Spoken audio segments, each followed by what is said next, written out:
भारत में महिलाओं को कितनी इज्जत है। बंगाल में जहां महिलाओं को देवी का रूप माना जाता है, वहां एक महिला डॉक्टर के साथ जो हुआ वो सुनकर you will be shocked.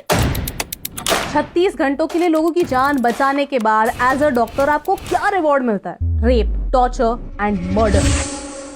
Yes, it was a murder, not a suicide, a murder. इस वीडियो पर कोई एड्स नहीं चलेंगे because we don't monetize tragedies. This video needs attention, it doesn't need us to earn profit. लेकिन आपसे एक request है कि इस वीडियो को ज्यादा से ज्यादा शेयर कीजिए, क्योंकि कई लोग चाहते हैं कि ये न्यूज एक नेशनल न्यूज ना बने, एक हेडलाइन ना बने, बस एक साइड नोट बनकर रह जाए, न्यूज की भीड़ में कहीं खो जाए। क्योंकि आज एक ऐसी इंसिडेंट की बात करनी है जिसने मेरे अंदर के सारे होप को खत्म कर दिए। और सैड बात यह है कि डॉक्टर्स को छोड़कर इस बात की परवाह किसी को नहीं है। इस पूरे वीडियो में हम विक्टिम को डॉक्टर एम कहेंगे। उनके फैमिली के प्रिवेसी के लिए हम उनका नेम या फोटो इस वीडियो में यूज नहीं करने वाले हैं। कोलकाता के आरजी कार कॉलेज में एक घिनौना मर्डर हुआ। बैक टू बैक 36 आवर्स काम करने के बाद ये डॉक्टर रात को कुछ समय के लिए कॉलेज के सेमिनार हॉल में रेस्ट करने के लिए गई और वहां उनके साथ अनस्पीकेबल टॉर्चर हुआ। Dead body of the girl, जिसके मुंह में खून था, शरीर में कोई कपड़ा नहीं था, पैर दोनों राइट एंगल में मिला गया, एक पाँव बेड के इस तरफ, एक पाँव बेड के इस तरफ मिला गया।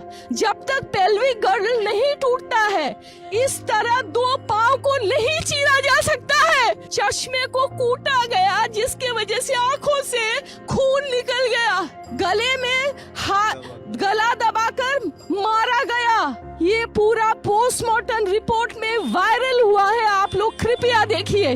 I promise you that not a grain of the words I utter today is a lie. Bleeding from her eyes, bleeding from her mouth, bleeding from her vagina, injury all over her body, fractures. ये सरासर एक murder है। Social media पर धीरे धीरे details बाहर आ रही हैं। You know the worst part? Torture की डिटेल्स बरी करने की कोशिश की। डॉक्टर एम के पेरेंट्स को झूठ कहा गया कि ये मर्डर नहीं, एक सुसाइड था। केस बंद करने की हर वो कोशिश की गई जो की जा सकती है। Evidence was destroyed. In fact Twitter पर कुछ लोग कह रहे हैं कि उस कॉलेज में सेमिनार हॉल के ऑपोजिट रेनोवेशन शुरू हो चुके हैं ताकि कोई एविडेंस बच ही ना पाए। पुलिस इन्वेस्टिगेशन तक कॉम्प्रोमाइज हो चुकी है। डॉक्टर एम के मेंटल स्टेट पर सवाल उठाए गए। अरेस्ट की बात तो तब हुई जब प्रोटेस्ट की वजह से इस इश्यू को मीडिया अटेंशन मिला, लेकिन एक डीले की वजह से इन्वेस्टिगेशन सीरियसली कॉम्प्रोमाइज हो सकता है। Evidence can be destroyed.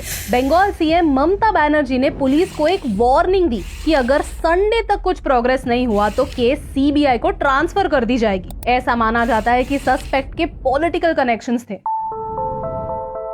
जहां रेप हुआ वहां कोई सीसीटीवी था ही नहीं, लेकिन पुलिस को उस एरिया में एक ब्लूटूथ हेडसेट मिला। फिर पुलिस ने जब ये हेडसेट कुछ सस्पेक्ट्स की मोबाइल से कनेक्ट करने की कोशिश की तो कोलकाता पुलिस वॉलंटियर संजय रॉय के फोन से ही ये हेडसेट कनेक्ट हुआ। द वर्स्ट पार्ट इज, इस सस्पेक्ट के अगेंस्ट कई एलिगेशंस थे, जैसे एक्सटॉर्शन, इंटिमिडेशन और थ्रेट्स अगेंस्ट विमेन।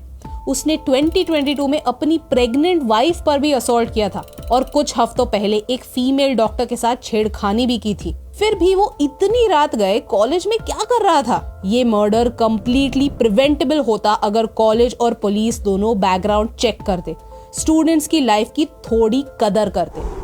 यानी जो लोग हमारे रक्षक बनने वाले थे वो हमारे भक्षक बन गए हैं। और अब ऐसी न्यूज आई है कि Kolkata high court has asked the case to be transferred to Central Bureau of Investigation. There are just a few points that I really want to discuss. First, क्या बंगाल में ये मर्डर होने से अक्यूज्ड को ऑटोमेटिकली इम्यूनिटी मिल जाती है? भारत में एक अजीब डिजीज है जो सबको अफ्लिक्ट करती है, क्राइम्स को एक फिल्टर के थ्रू देखने की। यूपी में जब एक रेप होता है तो सारे पॉलिटिशियंस वहां चले जाते हैं और हर चीज को मीडिया अटेंशन मिलती है। और एक हफ्ते बाद जब लोगों को कुछ नया मिलता है आउटरीच करने के लिए तो सब नजर घुमा देते हैं। लेकिन भारत के कुछ स्टेट्स ऐसे हैं जहां कुछ भी कर लो आपके हर पाप धुल जाते हैं, और उनमें से एक है वेस्ट बंगाल। बंगाल में हर इलेक्शन के बाद पोस्ट पोल वायलेंस होता है और हर बार इस वायलेंस को दबाया जाता है। संदेश खाली के हॉरर्स भी कुछ इसी तरह दबाए गए थे और अब इस इंसिडेंट्स को भी दबाने की बहुत कोशिश की जा रही है। आरजी कार कॉलेज के प्रिंसिपल के रेजिग्नेशन के बाद बस कुछ ही घंटों में उसे दूसरे मेडिकल कॉलेज के प्रिंसिपल की पोस्ट मिल जाती है।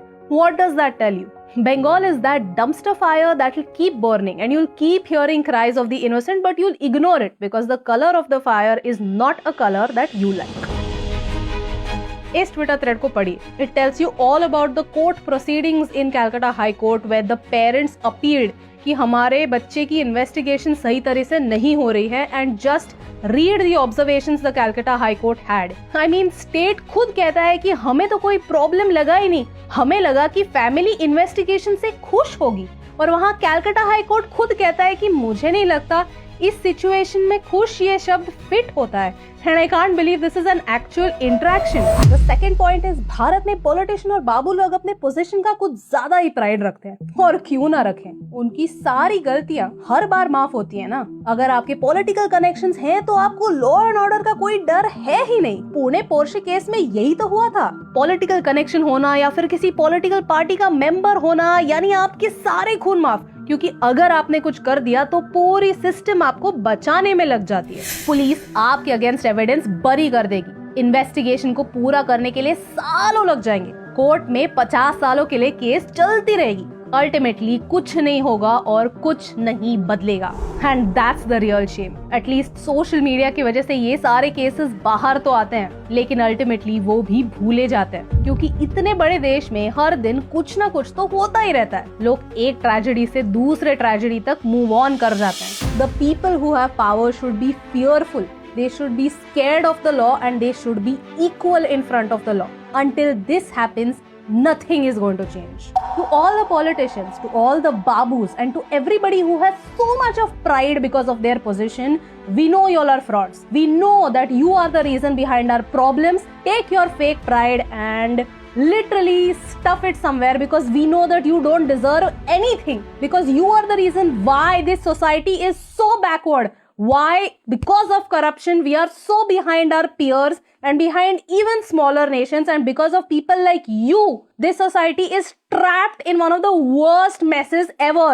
You deserve nothing. If you use your political connections and your fake pride to just create this aura around you, you deserve nothing and we know it. और इसका एक example मैं आपको देती हूँ कि आज अगर आप किसी भी डॉक्टर या फिर किसी नर्स से बात करेंगे कि एक्चुअल हॉस्पिटल्स में वर्किंग कंडीशंस क्या होती हैं, तो आप समझ पाएंगे कि उनका दुख क्या है, उनके दर्द क्या है। And in spite of all of that वो आके लोगों को ट्रीट करते हैं। जरा पढ़िए कि हॉस्पिटल में फैसिलिटीज नहीं होते, डॉक्टर्स के लिए बेड्स नहीं होते, उन्हें 36 घंटों के लिए शिफ्ट लगानी पड़ती है, and in spite of that they still have to come out and heal patients. And thirdly, Bharat का एक प्रॉब्लम है और वो है सोशल कंडीशनिंग। हम अभी भी उस देश में रहते हैं जहां लोग सोचते हैं कि ताली एक हाथ से नहीं बजती।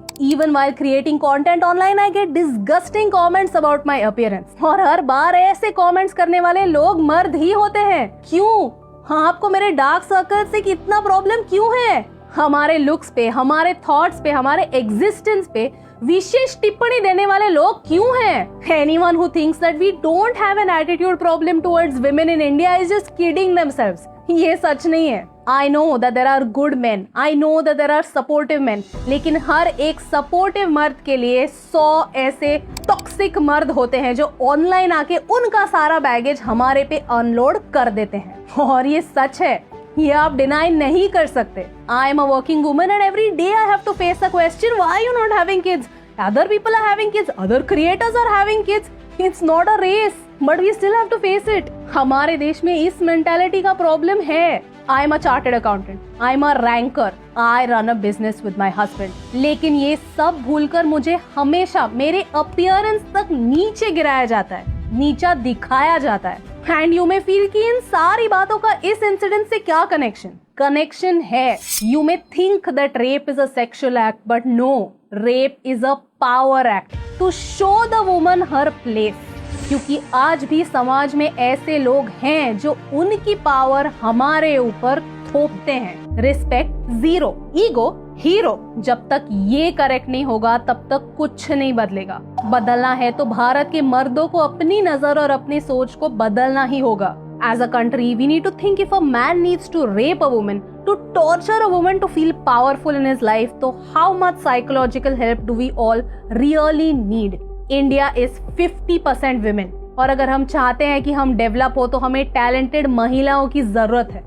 ऐसी महिलाएं जो घर की लक्ष्मी बने, जो घर की 4 दीवारों में कैद ना रहे, बाहर निकले, बेखौफ होकर निकले। जब तक महिलाएं सेफ नहीं है तब तक आधा भारत सेफ नहीं है। इन दी एंड मेरी आपसे एक ही रिक्वेस्ट है, इस इंसिडेंट्स को मरने मत दीजिए, इस मैसेज को स्प्रेड कीजिए, इस वीडियो को डाउनलोड कीजिए और उसे व्हाट्सएप, फेसबुक, इंस्टाग्राम, ट्विटर जहां शेयर करना है शेयर कीजिए। क्योंकि एक महिला को देवी बनाना दूर की बात, अगर हम उसे एक इंसान जैसे ट्रीट कर पाए तो ये भी बहुत बड़ी जीत होगी। और शुरुआत आपसे और आपके घर से होने की सख्त जरूरत है, क्योंकि एक के करने से क्या फर्क पड़ता है, लेकिन एक एक के करने से बहुत फर्क पड़ता है। और इन दोनों लाइंस में सिर्फ एक का फर्क है, and that's the reason why फर्क पड़ता है।